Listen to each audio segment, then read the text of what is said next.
संतोष देशमुखांच्या हत्येनंतर धनंजय मुंडेंना राजीनामा द्यावा लागला होता। आता या घटनेला 5 महिने उलटलेत आणि 5 महिन्यानंतर सुद्धा धनंजय मुंडेंनी अजूनही सरकारी बंगला सोडलेला नाही आहे। आणि बंगला न सोडण्याचं कारण काय दिलंय तर मला मुंबईत राहायला घर नाहीये असं त्यांचं म्हणणं आहे।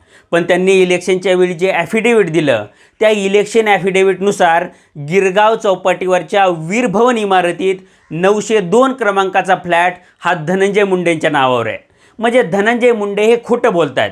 आता त्यांनी बंगला सोडला नाही म्हणून त्यांना 42 लाखाचा दंडसुद्धा लावण्यात आला आहे।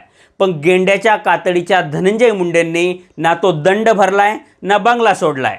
ते मंत्रिपदाला जसे गुचिडासारखे चिटकून बसले होते तसेच ते सरकारी बंगल्याला सुद्धा चिटकून बसलेत आणि ते सुद्धा खोटं बोलून। यावरून धनंजय मुंडेंना फक्त सत्तेतून होणाऱ्या लाभाचा हव्यास आहे आणि त्यांच्यात नैतिकता नावाची कोणतीच गोष्ट शिल्लक नाहीये हे सुद्धा पुन्हा एकदा सिद्ध झालं।